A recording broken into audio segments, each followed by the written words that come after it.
Welcome to Stupid Muslim Comments. This video series presents some of the amazingly stupid comments by Muslim YouTubers on my channel's debates and videos. Here are this week's top 5 picks. This week's comments are read to you by UWM Big B. Thanks for an awesome job. Check out his channel and videos here, and don't forget to subscribe. We start this week off with another stupid comment from Fati 2002, who said, "The Islamic system teaches humans how to deal with every aspect of their life. This is because Islam is not a man-made system." Does the Islamic system teach you how to critically examine books that claim to be written by a being that is both unimaginably complex and equally inconceivable, and therefore by extension non-existent? The Qu'ran, just like any other book ever written, was conceived and written by a human mind. All books were written by humans who expressed opinions or thoughts characteristic of the day and age they lived. We have zero evidence that a God exists or that the holy book you believe in was either inspired by someone outside of space and time or that it was dictated by said being. The Quran, just like any other religious book, makes claims about the world, some true, most false, and so open to interpretation that you can twist anything it says to fit what you already believe and want it to say. Humans learn to survive on this planet, and with each other, through trial and error. This experience over the centuries directs our progress as we hopefully learn from past mistakes and work towards a better future. 220830 Locke appears again on our list with this. "I cannot believe people are suggesting that there is no God. Who created the universe? Who makes it compatible with us? Who is auditing it?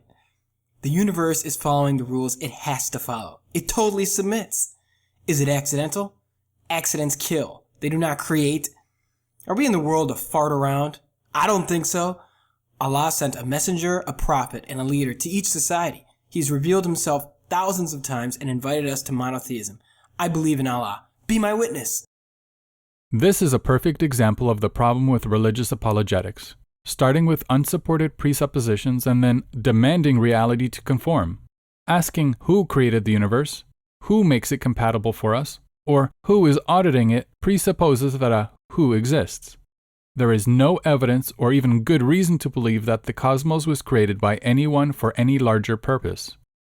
The question that should be asked is there good reason to believe that the universe was created by an intelligent being? The answer? No.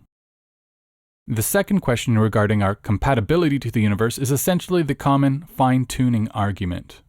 I've always thought this to be very weak, and I fail to understand how intelligent, scholarly people consider it a proof. Is it so hard to believe that we find ourselves in a universe that supports our life? Would it be logical to expect for us to exist in a universe where we could not possibly exist? The universe, as far as we can tell, is hostile to life. We live on a grain of dust in an immense cosmos surrounded by a seemingly endless sea of cold, lethal empty space, sprinkled with blazing nuclear furnaces and black holes. Humans have evolved to live on this tiny planet because the conditions were right for our existence.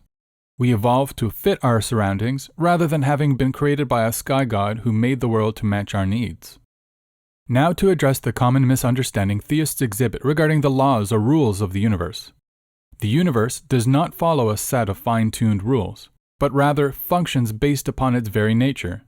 We describe the universe with rules so that we can better understand and explain its functions. These rules don't exist outside the cosmos. We have no reason to believe that the universe can, in fact, operate in any other way than it currently does. 220830 Locke also is suggesting here that we are on Earth for a purpose. Purpose is not given, but made by each and every one of us. What you do with your time is up to you. What purpose you make for yourself is all that there is. You may want there to be a grand meaning of life, but like I've said before, wanting something to be true doesn't make it true. Beliefs should be based upon evidence and reason, not wants and desires. Bej1 had this to say. "I'd much rather believe that God created everything than everything was created from nothing. And in that terms, it goes against the very basic and most logical principle in science. Energy, material, and matter must come from somewhere. Otherwise, you could be arguing that 0 plus 0 could equal 1. Talk about providing evidence. In that note, science, without theological theories from atheism, supports Islam more than atheism. Allahu akbar. Peace.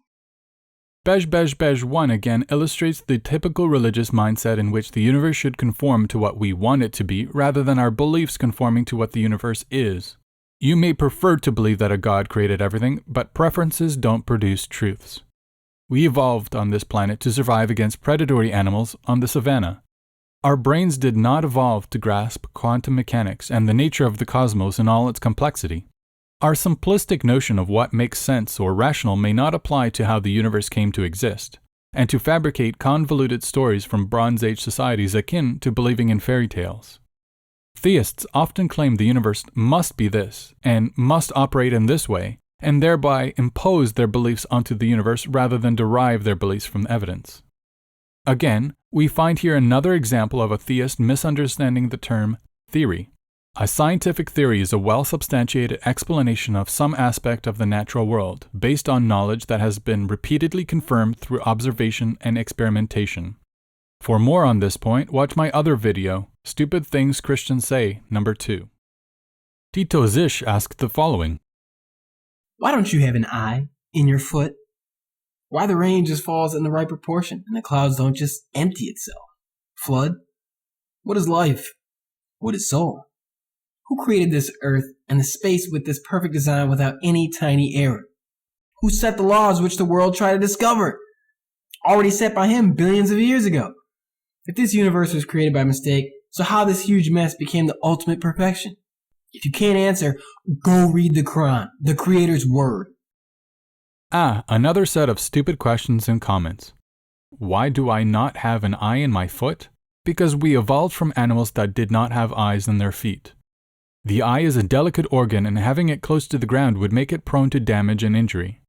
From a purely functional perspective, a higher field of view is more advantageous to an animal than a lower one, thus this trait would have provided our distant ancestor with no evolutionary advantage. On to his next point, rain falls from the sky in no set proportions. It is a natural process called the hydrological cycle. Google it. Life as defined by dictionary.com is the condition that distinguishes organisms from inorganic objects and dead organisms, being manifested by growth through metabolism, reproduction, and the power of adaptation to environment through changes originating internally. Now on to the comment regarding a soul. We have yet to discover that such a thing actually exists. Just like a belief in God and the supernatural, the soul is yet another bit of fantasy conceived by the human brain fearful of death. Next, just like 220830 Locke said in comment 2, Titos assumes that a who created the earth. He assumes his conclusion in the very question. Faulty reasoning on display again. Laws are not prescriptive but rather descriptive. Laws do not govern the universe. Laws are our attempt to describe the nature of the universe. Lastly, he claims that the Qu'ran is the Creator's word, but he has failed to prove that A, a creator exists, B, the Creator ever communicated with humans, and C, that the Qu'ran is without error and represents God's wishes and instructions. And lastly, Arazik leaves us with, the atheist believes that a design can come by itself or out of nothing. So why is it so hard for them to believe in a designer beside whom there's nothing? No. An atheist is simply a person who denies the existence of a God due to the lack of positive evidence. That's it. My personal beliefs on how the universe came to be, or how life originated, have nothing to do with my atheism. Some people who are atheists believe in the multiverse. Others believe that the universe started with the Big Bang, while many others hold no particular beliefs and defer to scientists to come to educated conclusions. I do not know how the universe began, or that it began. Perhaps the universe has always existed. Perhaps the cosmos did come out of nothing, and that might be entirely in line with what's naturally possible. It may be possible a God exists, but since we have absolutely no evidence, it is beyond premature to believe or worship him. Perhaps the universe began when a magical unicorn farted, but until we have very good reason to believe it is true, we should dismiss such silly thoughts as fantasy and concern ourselves with the here and now. The universe is full of awe and wonder without the need for religious distractions. There you have it, 5 stupid comments from 5 different YouTubers. Which comment would you vote to win the Dumbass of the Week award? Would it be 1. Fati 2002 statement that Islam is not a man-made system. 2. 220830 Locke who thinks that the universe needs an auditor. 3. Bej 1 who tries to make reality conform to his desires. 4. Titos-ish who wonders why we don't have eyes in our feet. Or 5. Arazik who lacks an understanding of what an atheist is. Please leave your votes and comments below, and if you enjoyed this video, remember to press the like button and share. If you would like to submit an audio or video reading of an upcoming stupid comment, send me a private message. Thanks for watching. Want to see more? Click subscribe and keep an eye out for the next stupid comments video coming out next Friday. Follow me on my brand new Facebook, Twitter, and Google Plus pages. Links are in the description. Lastly, head over to my channel and check out all the debates, presentations, and videos.